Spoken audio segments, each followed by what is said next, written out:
तो बच्चों आज हम लोग पढ़ने वाले हैं क्लास 9th बी हाई बुक का चैप्टर नंबर 4 जिसका टाइटल है अ ट्रूली ब्यूटीफुल माइंड। और ये चैप्टर है बच्चों अल्बर्ट आइंस्टीन के बारे में। तो जो अल्बर्ट आइंस्टीन हैं वो इस वर्ल्ड के, इस संसार के जाने माने एक फेमस साइंटिस्ट हैं जिन्होंने साइंस के क्षेत्र में बहुत बड़ी बड़ी खोजें की हैं। तो चलिए पढ़ते हैं अल्बर्ट आइंस्टीन के बारे में और बी हाई बुक के chapter number 4 a truly beautiful mind में। और बच्चों इसके पहले यदि आप लोगों ने पीछे के लेसन नहीं देखे हैं तो उनका लिंक इस वीडियो के डिस्क्रिप्शन में है, आप लोग उनको भी देख सकते हैं। और चलिए शुरू करते हैं बिफोर रीड के पॉइंट नंबर फर्स्ट से। Who do you think of when you here the word genius? Who is genius? What qualities do you think a genius has? तो बच्चों जब आप लोग जीनियस वर्ड को सुनते हो तो आप लोग क्या सोचते हो? हु इज जीनियस, ये जीनियस कौन होते हैं? What qualities do you think a genius has? और इन जीनियस लोगों के पास में क्या क्या क्वालिटीज होती हैं? तो बच्चों आप लोग मुझे कमेंट में जरूर बताइए कि जब आप जीनियस शब्द के बारे में सुनते हो तो आप लोग क्या सोचते हो कि ये जीनियस कौन होते हैं और इनमें कौन कौन सी खास बातें होती हैं? कमेंट में जरूर बताइए। Point number second, we shall now read about a young German civil servant who took the world by storm about 100 years ago। तो बच्चों आज हम एक यंग जर्मन सिविल सर्वेंट के बारे में पढ़ेंगे, यानी जर्मन के एक शासकीय नौकर के बारे में पढ़ेंगे जिसने लगभग 100 वर्ष पहले इस संसार में तहलका मचा दिया था। In the summer of 1905 the 26-year-old published in quick succession 4 groundbreaking papers. तो बच्चों 1905 में गर्मियों के दिनों में 26 वर्ष के इस युवा ने 4 अपने बहुत ही फेमस शोध पत्र हैं वो प्रकाशित किए। जो पेपर्स आते हैं ना, जैसे आजकल न्यूज़पेपर आते हैं, वैसे ही 1905 के टाइम पर बच्चों ये पेपर्स चलते थे। जो कोई व्यक्ति किसी चीज़ के बारे में खोज करता है तो उनको पब्लिश करते हैं, उनको प्रकाशित करते हैं। तो ऐसे ही इन्होंने अपने 4 शोध पत्र हैं वो प्रकाशित किए 1905 में, जो किस किस के बारे में थे?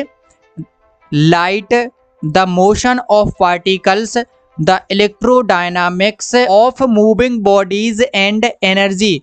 तो बच्चों जो इनके 4 शोध पत्र थे वो थे प्रकाश के बारे में, कणों की गति के बारे में, और हिलते हुए पिंडों की विद्युत गति के बारे में, और ऊर्जा के बारे में। His work took up only a few papers in scientific journals but changed forever our understanding of space, time and the entire cosmos। तो बच्चों ये जो इनके 4 पेपर्स थे इन्होंने वैज्ञानिक मैगजीनों में केवल कुछ ही पन्नों तक इनको जगह मिल पाई, लेकिन इन 4 खोजों ने अंतरिक्ष, समय और समस्त ब्रह्मांड के बारे में जो हमें जानकारी थी उसको सदा के लिए बदल दिया। And transform Einstein into a synonym for genius. और आइंस्टीन है यहाँ से जीनियस है वो कहलाने लगे। Point number 3, 50 years after his death Albert Einstein's genius still reigns. तो अल्बर्ट आइंस्टीन की मृत्यु के 50 वर्ष बाद भी उनकी जो विलक्षण बुद्धि थी, बहुत ही तेज बुद्धि थी, वो आज भी यहाँ पर मानी जाती है कि अल्बर्ट आइंस्टीन है बहुत ही बुद्धि वाले थे, बहुत ही तेज दिमाग वाले थे। तो चलिए अब शुरू करते हैं हमारी इस स्टोरी को और समझते हैं पैराग्राफ बाय पैराग्राफ। और शुरू करते हैं पैराग्राफ नंबर फर्स्ट से। Albert Einstein was born on 14 March 1879 in the German city of Ulm without any indication that he was destined for greatness.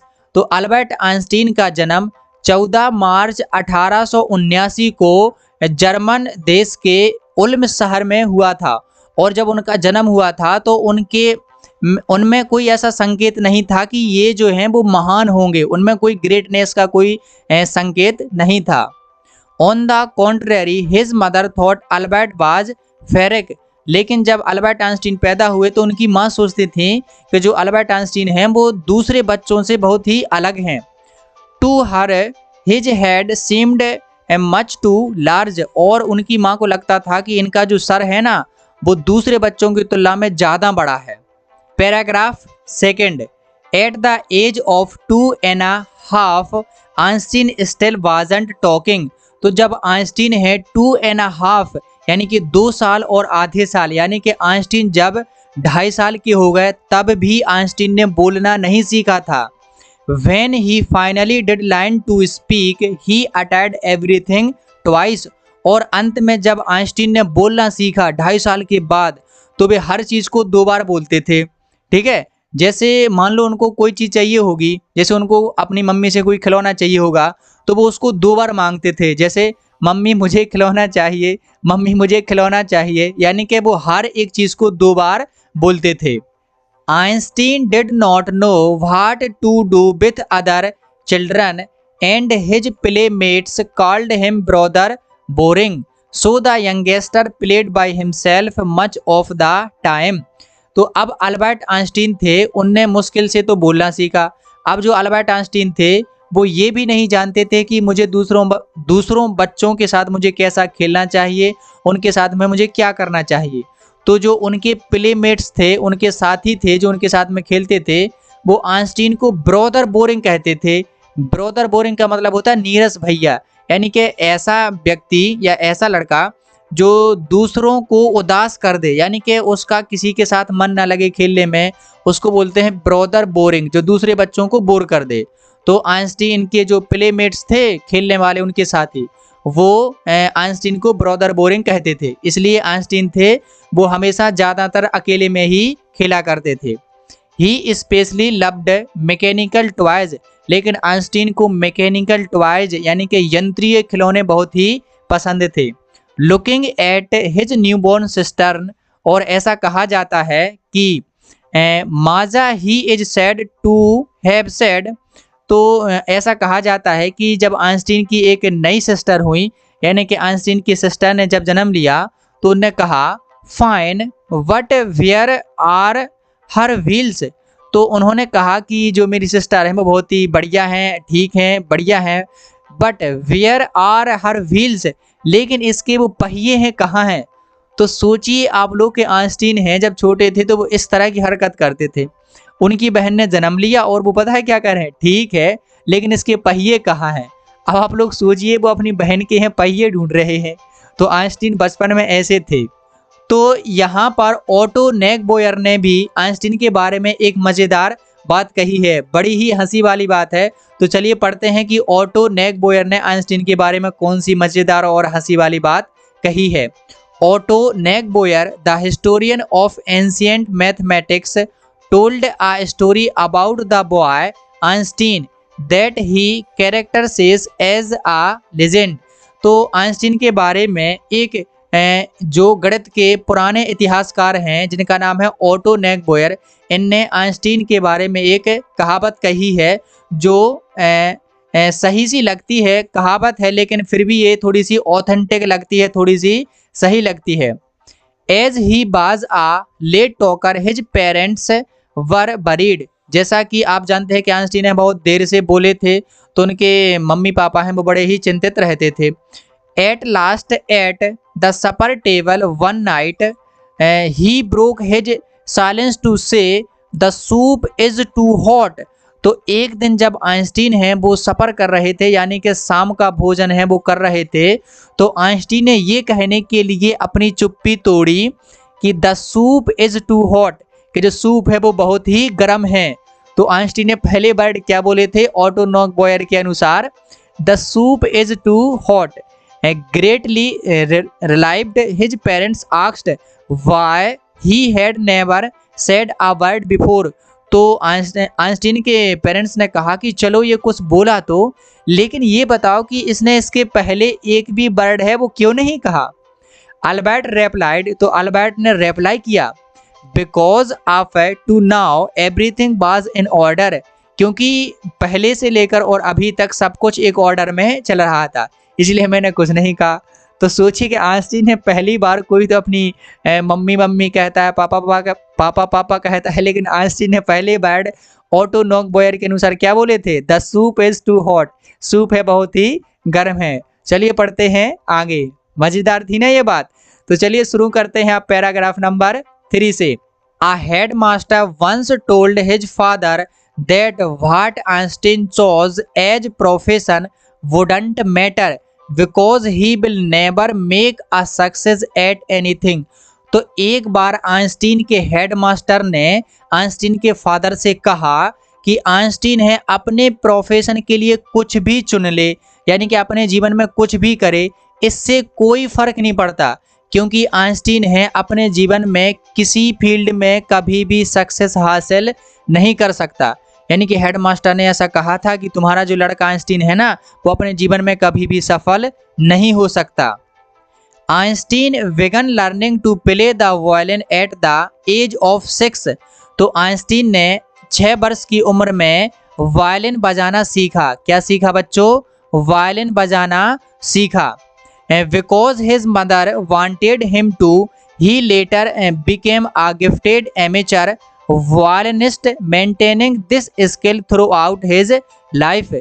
तो उन्होंने वायलिन बजाना इसलिए सीखा क्योंकि उनकी मदर है वो चाहती थी कि मेरा लड़का है वो वायलिन बजाना सीखे, इसलिए उन्होंने 6 वर्ष की उम्र में वायलिन बजाना सीखा।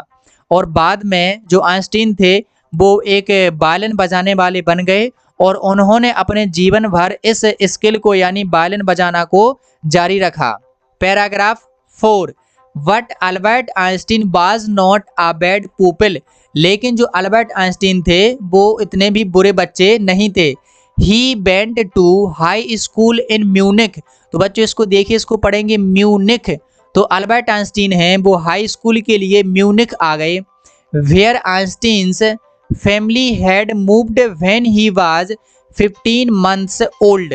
तो यहाँ पर उनके जो मम्मी पापा थे, आइंस्टीन के पेरेंट्स थे, वो म्यूनिख में आ गए थे जब आइंस्टीन है 15 मंथ्स यानी 15 महीने के थे। And scored good marks in almost every subject. तो यहाँ पर आइंस्टीन ने हर एक सब्जेक्ट में बहुत अच्छे मार्क्स हैं प्राप्त किए। Einstein hated the schools regimentation. तो बच्चों रेजिमेंटेशन मतलब होता है स्कूल की व्यवस्था, स्कूल का अनुशासन। तो आइंस्टीन को वहाँ पर सबसे बुरा लगता था उस स्कूल का रेजिमेंटेशन, यानी कि वहाँ का अनुशासन आइंस्टीन को बहुत ही बेकार लगता था, बहुत ही नफरत थी उनको वहाँ के रेजिमेंटेशन से। And often clashed with his teachers. और इसके लिए वो अपने टीचर्सों से भी लड़ते रहते थे। At the age of 15 Einstein felt so stifled there that he left the school for good. और आइंस्टीन जब वहाँ पर 15 ईयर्स के हो गए यानी 15 साल के हो गए, तो आइंस्टीन को वहाँ पर बहुत ही घुटन हुई, तो उन्होंने अच्छे के लिए उस स्कूल को छोड़ दिया, क्योंकि उनको वहाँ पर बहुत ही बुरा लग रहा था, इसलिए आइंस्टीन ने वहाँ का स्कूल छोड़ दिया। Paragraph 5, the previous year Albert's parents had moved to Milan. और इसके 1 साल पहले ही अल्बर्ट आइंस्टीन के जो पेरेंट थे वो म्यूनिख से मिलान में आ गए थे। And left their son with relatives. और सन को यानी कि अल्बर्ट आइंस्टीन को अपने रिश्तेदारों के यहाँ छोड़ दिया था। After prolonged discussion Einstein got his wish to continue his education in German speaking Switzerland in a city which was more liberal than Munich.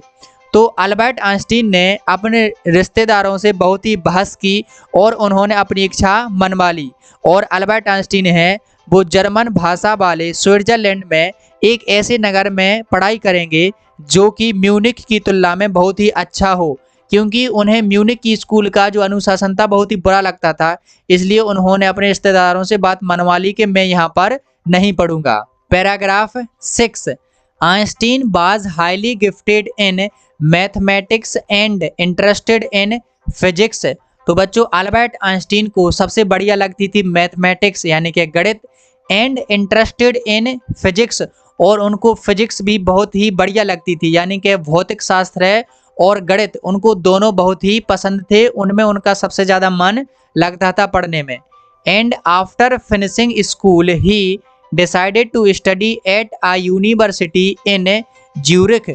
तो अल्बर्ट आइंस्टीन ने अपनी स्कूल की पढ़ाई ख़त्म करने के बाद उन्होंने एक विश्वविद्यालय जो कि था ज्यूरिख में वहाँ पढ़ने का निर्णय लिया। But science wasn't the only thing that appealed to the dashing young man with the walrus moustache. तो यहाँ पर अल्बर्ट आइंस्टीन को एक साइंस ही नहीं थी जो कि उन्हें बहुत ही अच्छी लगती थी। जो अल्बर्ट आइंस्टीन हैं वो उनके जो चेहरे पर है मूछें हैं, उनकी पतली पतली मूछें हैं, नीचे की तरह अच्छी लटकी हुई, अच्छी मुड़ी हुई रहती थी। तो अल्बर्ट आइंस्टीन दिखने में बड़े ही हैंडसम लगते थे, डैशिंग लगते थे। तो अल्बर्ट आइंस्टीन के लिए जिनकी मूछें हैं, चेहरे पर नीचे की तरह पतली सी लटकी हुई हैं, बड़े ही डैशिंग हैंडसम, उनके लिए साइंस ही केवल ऐसा सब्जेक्ट नहीं था जिनमें वो इंटरेस्ट थे, कुछ और भी था। तो चलिए पढ़ते हैं कि अल्बर्ट आइंस्टीन साइंस के अलावा किस में और इंटरेस्ट रख रहे थे। तो यहाँ पर देखिए अल्बर्ट आइंस्टीन की दो फोटोज हैं वो लगी हुई हैं। एक है ये अल्बर्ट आइंस्टीन की जब थे वो बच्चों वो 1900 में यानी कि 1900 में वो थे जब 21 ईयर्स के, जब वो 21 साल के थे। तो अल्बर्ट आइंस्टीन हैं वो कुछ इस प्रकार के दिखते थे। और देखिए ये इनकी पतली पतली मूछें हैं ना, यहाँ पर ये लटक रही हैं, इन्हीं की बात की है। ये बड़े हैंडसम दिखते थे इन मूछों के द्वारा। और ये वाली जो आप लोग यहाँ पर जो फोटो देख रहे हैं ये है अल्बर्ट आइंस्टीन की 1955 की फोटो। और ऐसे ही हम अल्बर्ट आइंस्टीन को याद रखते हैं, यानी कि यदि अल्बर्ट आइंस्टीन की कोई फोटो अपन देखेंगे तो अल्बर्ट आइंस्टीन की सबसे ज़्यादा चलने वाली फोटो यही है। ठीक है, तो चलिए पढ़ते हैं अब आगे पैराग्राफ नंबर 7। तो चलिए बच्चों पढ़ते हैं पैराग्राफ नंबर 7 और समझते हैं कि अल्बर्ट आइंस्टीन हैं वो साइंस के अलावा और किस में इंटरेस्ट लेने लगे थे। He also felt a special interest in a fellow student मिलेबा मैरिक। तो अल्बर्ट आइंस्टीन की एक फेलो स्टूडेंट साथ में पढ़ने वाली एक लड़की थी जिसका नाम था मिलेबा मैरिक, उसमें इंटरेस्ट लेने लगे थे। Whom he found to be a clever creature, जिसको उन्होंने एक क्लेवर क्रिएचर के रूप में पाया था, यानी कि एक चतुर प्राणी के रूप में पाया था। यानी कि जो मिलेबा मैरिक थी वो एक चतुर प्राणी थी। This young Serb had come to Switzerland because the university in Zurich was one of the few in Europe where women could get degrees। तो जो मिलेबा मैरिक थी वो सर्बिया थी, यानी कि सर्ब देश से आई थी। तो जो मिलेबा मैरिक थी वो सर्ब देश से स्विट्जरलैंड में आई थी क्योंकि पूरे यूरोप में ज्यूरिख ही एक ऐसा शहर था जहां पर कि लड़कियां हैं या औरतें हैं वो अपनी डिग्री को प्राप्त कर सकती थी। Einstein saw in her an ally against the Philistines those people in his family and at the university with whom he was constantly at odds। तो बच्चों जो फिलिस्टाइंस होते हैं वो होते हैं संस्कृति विहीन व्यक्ति जो कि बिल्कुल भी संस्कृति को नहीं मानते हैं। तो जो मिलेबा मैरिक थी वो संस्कृत विहीन नहीं थी, वो तो संस्कृति को मानती थी, यानी कि वो अल्बर्ट आइंस्टीन के जैसे ही थी। तो अल्बर्ट आइंस्टीन को अपने ही जैसा एक मिलेबा मैरिक के रूप में एक फ्रेंड है, यानी कि एक लड़की दोस्त है, वो मिल गई। और जो फिलिस्टाइंस थे यानी कि जो संस्कृति विहीन लोग थे वो आइंस्टीन की फैमिली में थे और यूनिवर्सिटी में थे। वो आइंस्टीन हैं उनसे अक्सर लड़ाई करते रहते थे। The couple fell in love, और अल्बर्ट आइंस्टीन और मिलेबा मैरिक दोनों को प्यार हो गया। Letters survive in which they put their affection into beds mixing science with tenderness. तो अब जो अल्बर्ट आइंस्टीन और मिलेबा मैरिक थे वो पत्र हैं एक दूसरे को भेजा करते थे और उन पत्रों में वो साइंस को भी मिक्स करते थे, यानी कि साइंस की बातें कुछ लव की बातें दोनों को मिक्स करके वो लेटर हैं वो एक दूसरे को भेजा करते थे। रोट आइंस्टीन, तो एक बार आइंस्टीन ने लिखा how happy and proud I shall be when we both have brought our work on relativity a victorious conclusion. तो अल्बर्ट आइंस्टीन ने लिखा कि मुझे कितनी खुशी और मुझे कितना गर्व होगा जो ये हमारा सापेक्षता का वर्क है, रिलेटिविटी का जो हमारा वर्क है वो जब एक कंक्लूजन पर, एक उद्देश्य पर पहुंच जाएगा, यानी कि हम दोनों का प्रेम है वो सफल हो जाएगा, तो मुझे कितनी खुशी और गर्व होगा। तो ऐसे वो साइंस की मिक्स बातें करते थे।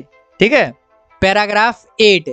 इन 1900 at the age of 21 Albert Einstein was a university graduate. तो बच्चों सन 1900 में जब आइंस्टीन है 21 वर्ष के हो गए तो अल्बर्ट आइंस्टीन है उन्होंने यूनिवर्सिटी यानी कि कॉलेज की पढ़ाई है वो ख़त्म कर ली, यानी कि अब वो ग्रेजुएट हो गए। एंड अनएम्प्लॉयड, और फिर भी वो एक बेरोजगार रहे। He worked as a teaching assistant, gave private lessons and finally secured a job in 1902 as a technical expert in the patent office in Bern. तो बच्चों आइंस्टीन जब अनएम्प्लॉयड रहे यानी कि बेरोजगार थे, तो आइंस्टीन ने टीचिंग असिस्टेंट यानी कि उन्होंने टीचर की जॉब की थोड़े टाइम के लिए, और प्राइवेट लेसन्स भी उन्होंने दिए, और अंत में उन्होंने 1902 में बर्न में एक टेक्निकल एक्सपर्ट के रूप में अपनी नौकरी है वो प्राप्त कर ली, यानी कि उन्हें 1902 में टेक्निकल एक्सपर्ट की नौकरी है लग गई। While he was supposed to be a assessing other people's inventions, तो ऐसा माना जाता है कि जब वो नौकरी कर रहे थे टेक्निकल एक्सपर्ट की, तब वो दूसरे व्यक्तियों की खोजों पर ध्यान दे रहे थे। Einstein was actually developing his own ideas in secret, लेकिन वास्तव में बात यह है कि जो आइंस्टीन थे वो अपने विचारों को गुप्त रूप से उजागर कर रहे थे, यानी कि अपने आइडिया हैं, अपने विचारों पर वो लुके छुपे काम कर रहे थे। He is said to have jokingly called his desk drawer at work the bureau of theoretical physics, तो एक बार हंसी में उनने कहा कि जो मेरी काम करने की जो डेस्क है उसका नाम है ब्यूरो ऑफ थ्योरेटिकल फिजिक्स। ठीक है। Paragraph 9, one of the famous papers of 1905 was Einstein's special theory of relativity, according to which time and distance are not absolute। तो 1905 में आइंस्टीन ने अपने फेमस शोध पत्रों में से एक पत्र निकाला जिसका नाम था स्पेशल थ्योरी ऑफ रिलेटिविटी, यानी कि सापेक्षता का विशेष सिद्धांत। इसके अनुसार टाइम एंड डिस्टेंस हैं, समय और दूरी हैं, वो अपने आप में एब्सोल्यूट, अपने आप में पूरे नहीं हैं। और बाद में उन्होंने इसको समझाया, indeed two perfectly accurate clocks will not continue to show the same time if they come together again after a journey if one of them has been moving very fast relative to the other।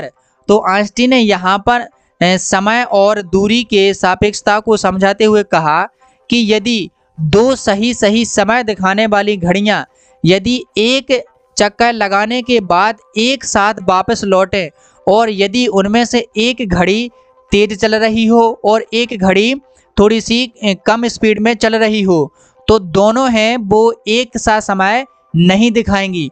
तो Einstein ने अपने समय और दूरी के इस सिद्धांत को ऐसे समझाया।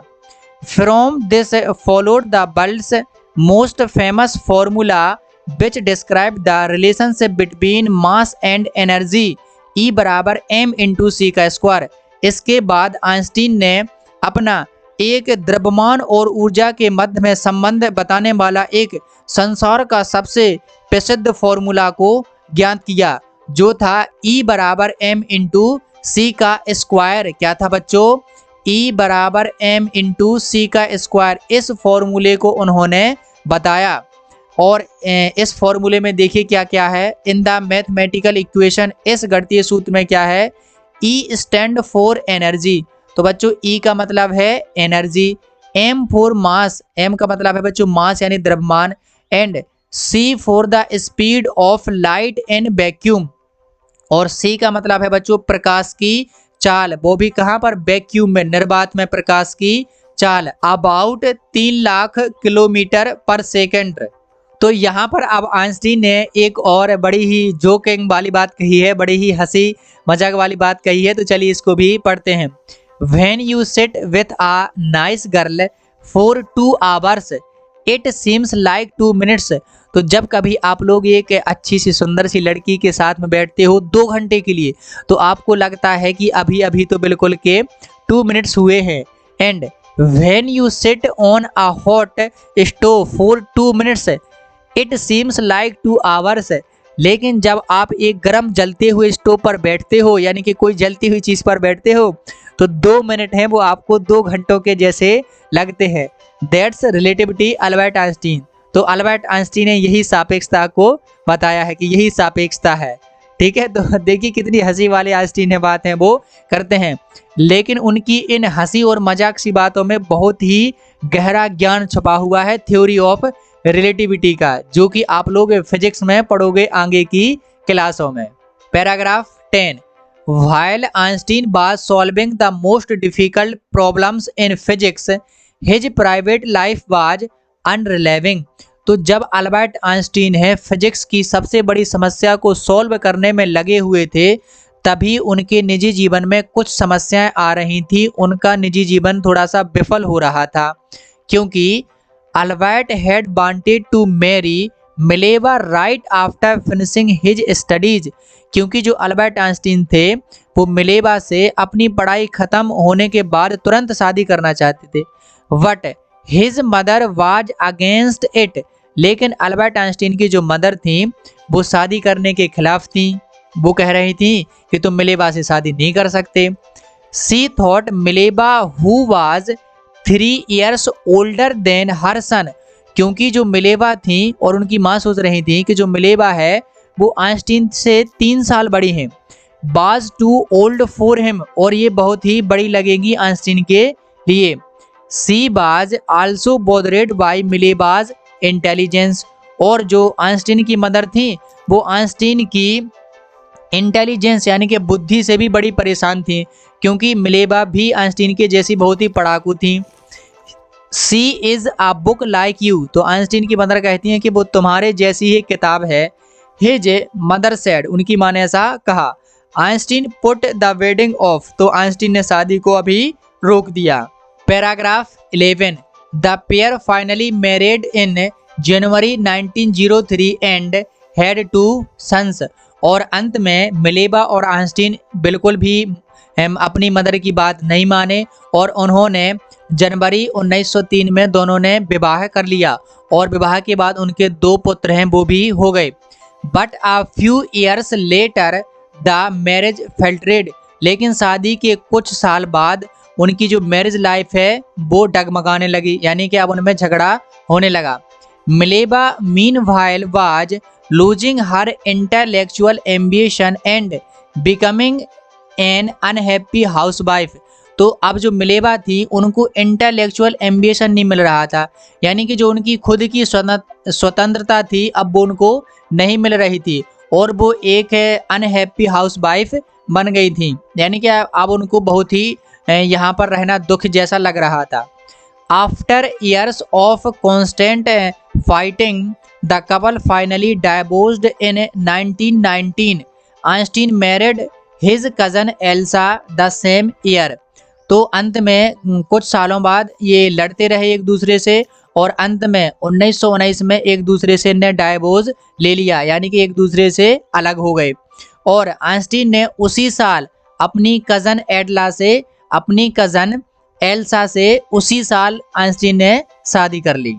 Paragraph 12, Einstein's new personal chapter coincided with his rise to world fame. In 1915 he had published his general theory of relativity, which provided a new interpretation of gravity। तो आइंस्टीन के निजी जीवन का एक नया अध्याय संयोग से उनकी विश्व स्तर पर प्रसिद्धि के साथ शुरू हुआ। वर्ष 1915 में उन्होंने सापेक्षता का सामान्य सिद्धांत प्रकाशित किया, जिसने गुरुत्व शक्ति की नई व्याख्या प्रस्तुत की। तो बच्चों जो गुरुत्व शक्ति है, इंटरप्रिटेशन ऑफ ग्रेविटी है, इसको आप लोग फिजिक्स में या अपनी साइंस में पढ़ोगे। An eclipse of the sun in 1919 brought proof that it was accurate. तो जब 1919 में सूर्य ग्रहण आया तो इसने यह सिद्ध कर दिया कि जो आइंस्टीन का ये सिद्धांत था सापेक्षता का सिद्धांत, यह बिल्कुल सही था, बिल्कुल ही राइट था। Einstein had correctly calculated in advance the extent to which the light from fixed stars would be deflected through the sun's gravitational field। तो यहाँ पर आइंस्टीन ने पहले ही ऐसी गणना कर ली थी कि जो तारों से आने वाला प्रकाश है वो सूर्य के गुरुत्वाकर्षण क्षेत्र में से होकर किस सीमा तक और किस रास्ते से विचलित हो जाएगा, ऐसा आइंस्टीन ने पहले ही नोटिस कर लिया था। The newspaper proclaimed his work as a scientific revolution. तो अब समाचार पत्रों ने उनके कार्य को या आइंस्टीन की खोज को एक वैज्ञानिक क्रांति घोषित कर दिया। Paragraph 13, Einstein received the Nobel prize for physics in 1921। तो अल्बर्ट आइंस्टीन को फिजिक्स में नोबेल प्राइज है वो सन 1919 को प्राप्त हुआ। तो बच्चों आप लोग ये डेट बड़े ध्यान से ध्यान रखोगे कि अल्बर्ट आइंस्टीन को फिजिक्स में 1919 को नोबेल प्राइज है वो मिला था। ठीक है, आगे he was showered with honours and invitations from all over the world and lionised by the press. तो अल्बर्ट आइंस्टीन का संपूर्ण संसार ने सम्मान किया और अब संपूर्ण संसार से उनके लिए बहुत सारे इनविटेशन आने लगे और समाचार पत्र भी उनका गुणगान करने लगे, यानी कि समाचार पत्र अब उन्हीं की बातें हैं छापने लगे। Paragraph 14, when the Nazis came to power in Germany in 1933 Einstein emigrated to the United States. तो जब सन 1933 में नाजिस, तो बच्चों नाजिस वो व्यक्ति होते हैं जो हिटलर की बात को मानते हैं और बच्चों हिटलर एक ऐसा शासक था जो बड़ा ही क्रूर और बड़ा ही खतरनाक शासक था। तो नाजिस वो व्यक्ति कहलाते हैं जो इस हिटलर की बात को मानते हैं और बच्चों हिटलर के बारे में आप लोग अपनी सामाजिक विज्ञान में पढ़ोगे। तो जब सन 1933 में नाजिस सरकार में आई तो आइंस्टीन हैं वहां से यूनाइटेड स्टेट में आकर के बस गए, यानी कि वो अमेरिका में आ गए। 5 years later, the discovery of nuclear fission in Berlin had American physicists in an uproar। तो जब बच्चों 5 वर्ष बाद बर्लिन में नाभिकीय विखंडन की खोज हो गई तो जो अमेरिका के भौतिकवाद थे उनको बड़ा ही विचलित कर दिया इस खोज ने। आगे many of them in had fled from fascism just as Einstein had and यहाँ पर ये बच्चों कुछ नहीं है and now they were afraid the Nazis could build and use an atomic bomb। तो यहाँ पर आइंस्टीन जैसे आइंस्टीन वहाँ से आ गए थे अमेरिका में, वैसे ही वहाँ के जो कुछ भौतिक विज्ञानी थे जो आइंस्टीन की तरह ही वैज्ञानिक थे वो भी वहाँ से आ गए थे जैसे कि आइंस्टीन आए थे।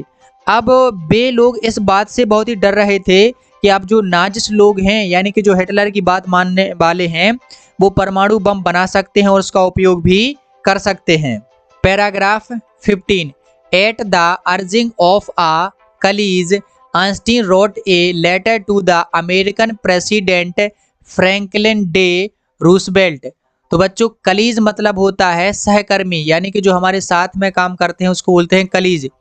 तो एक सहकर्मी के कहने पर आइंस्टीन ने 2 अगस्त 1939 को, बच्चों कब, 2 अगस्त 1939 को अमेरिका के राष्ट्रपति जिनका नाम था फ्रैंकलिन डी रूजवेल्ट को एक पत्र लिखा जिसमें उन्होंने चेतावनी दी। तो बच्चों उसमें उन्होंने क्या चेतावनी दी? A single bomb of this type exploded in a port might very well destroy the whole port together with some of the surrounding territory। तो बच्चों जो नाजी लोगों ने जो परमाणु बम बना लिया था उसी के बारे में अल्बर्ट आइंस्टीन ने चेतावनी देते हुए एक पत्र लिखा था अमेरिका के राष्ट्रपति फ्रैंकलिन डी रूजवेल्ट को। तो उन्होंने उस पत्र में कहा था कि इस प्रकार का एक बम किसी बंदरगाह में विस्फोट से यानी कि किसी बंदरगाह में विस्फोट यदि करें तो वह बंदरगाह के साथ साथ आसपास के क्षेत्र को भी पूरी तरह से नष्ट कर देगा। परमाणु बम बहुत ही खतरनाक होता है। His bats did not fail to have an effect। तो अल्बर्ट आइंस्टीन के जो शब्द हैं वो फ्रैंकलिन डी रूजवेल्ट पर कोई भी उनका प्रभाव नहीं पड़ा, यानी कि अमेरिका के राष्ट्रपति ने आइंस्टीन की इस बात पर बिल्कुल भी ध्यान नहीं दिया, ऐसे ही कह दिया कि अरे ये तो कोई बात नहीं, कुछ नहीं होगा। आगे, the Americans developed the atomic bomb in a secret project of their own.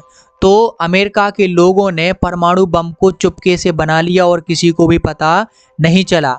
And dropped it on the Japanese cities of Hiroshima and Nagasaki in August 1945। और बच्चों, अमेरिका ने जापान के दो शहरों पर, जिनका नाम था हिरोशिमा, क्या नाम था बच्चों? हिरोशिमा, और दूसरे का नाम था नागासाकी। दो शहरों पर, जापान के हिरोशिमा और नागासाकी पर अमेरिका ने अगस्त 1945 में परमाणु बम गिरा दिए।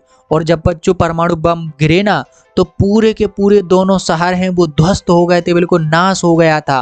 Paragraph 16, Einstein was deeply shaken by the extent of the distraction. तो बच्चों, जो अमेरिका ने जापान के शहरों हिरोशिमा और नागासाकी पर जो परमाणु बम गिराया था, उसको देख करके अल्बर्ट आइंस्टीन है अत्यधिक विचलित हो गए, क्योंकि बच्चों वो दोनों के दोनों शहर पूरी तरह से ध्वस्त हो गए थे और बहुत सारे लाखों लोग हैं मारे गए थे। इसलिए आइंस्टीन को ये देख करके, ये सुन करके बहुत ही बुरा लगा। This time he wrote a public message to the United Nations. और इस समय आइंस्टीन ने संयुक्त राष्ट्र को एक लंबा सार्वजनिक पत्र लिखा। In it he proposed the formation of a world government. और इस पत्र में उन्होंने विश्व स्तर पर सरकार के लिए निर्माण का सुझाव किया। Unlike the letter to Roosevelt, this one made no impact.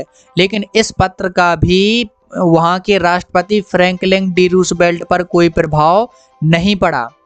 But over the next decade Einstein got ever more involved in politics, agitating for an end to the arms build-up and using this popularity to campaign for peace and democracy। तो Einstein ने अगले दशक में, decade का मतलब होता है बच्चों 10 साल बाद, तो आइंस्टीन ने अगले दशक में राजनीति से पहले ही अधिक आइंस्टीन है जुड़ गए थे और उन्होंने शस्त्रों के निर्माण की समाप्ति के लिए आंदोलन किए। यानी कि वो कह रहे थे कि अब जे शस्त्र हैं, हथियार हैं, वो बिल्कुल भी नहीं बनाओ। और शांति व लोकतंत्र के लिए अभियान चलाने हेतु उन्होंने बहुत ही लोकप्रियता का उपयोग किया, क्योंकि वो बहुत ही फेमस थे। तो उन्होंने संपूर्ण देश में शांति के लिए अपनी लोकप्रियता का फायदा लिया। तो बच्चों अब पढ़ते हैं लास्ट पैराग्राफ, पैराग्राफ 17। और बच्चों ये है अपना लास्ट पैराग्राफ, तो चलिए पढ़ लेते हैं इसको जल्दी से, और बिल्कुल छोटा सा है। When Einstein died in 1955 at the age of 76, he was celebrated as a visionary and world citizen as much as a scientific genius। तो जब बच्चों सन 1955 में 76 वर्ष की आयु में आइंस्टीन जब उनका देहांत हुआ, तो उनकी प्रशंसा एक दार्शनिक व विश्व नागरिक के रूप में उतनी ही थी जितनी कि वह एक प्रतिभाशाली वैज्ञानिक के रूप में प्रसिद्ध थे। तो बच्चों वो बहुत ही अच्छे साइंटिस्ट थे, अच्छे समाज सेवक थे। तो अल्बर्ट आइंस्टीन के बारे में यही थी बच्चों पूरी कहानी, जो कि अपन ने पढ़ी है अ ट्रूली ब्यूटीफुल माइंड में। तो मुझे आप लोग बताइए कि आइंस्टीन है, देखिए कि वो सबसे पहले तो बोलना ही नहीं सीखी थे। जब उनका जन्म हुआ था तो उनका सर देखिए कितना उनकी मम्मी को बड़ा लग रहा था, और 2.5 साल में उन्होंने बोलना सीखा, और उनके हेडमास्टर ने ऐसा कह दिया था कि अपने ये जीवन में कुछ नहीं कर सकते। तो इन सभी समस्याओं के बाद भी अल्बर्ट आइंस्टीन ने इतना पढ़ाई की, इतना दिमाग चलाया कि उन्हें फिजिक्स में 1921 में नोबेल प्राइज मिला। और बच्चों ये नोबेल प्राइज साइंस में बहुत बड़ा अवार्ड होता है। तो सोचिए आप ये कि हेडमास्टर ने कह दिया था कि अपने जीवन में कुछ नहीं कर सकता, उस लड़के ने नोबेल प्राइज पाया। तो बच्चों व्यक्ति जीवन में कुछ भी कर सकता है, यदि जो कुछ ठान लेता है तो अपने जीवन में कुछ भी कर सकता है। तो बच्चों आप लोग भी इसी के साथ पढ़ते रहिए। और thanks for watching. If this video is helpful to you so please like share and subscribe with your friends. और मैं मिलता हूं आप लोगों को नेक्स्ट वीडियो में, तब तक के लिए कीप स्टडीइंग। और हाँ, चैनल को शेयर जरूर कर देना अपने दोस्तों के साथ, क्योंकि बच्चों ये थोड़ा सा नया चैनल है, लेकिन बच्चों इस पर आप लोगों को स्टडी से संबंधित बिल्कुल जेन्युइन कंटेंट और बढ़िया से बढ़िया मिलेगा।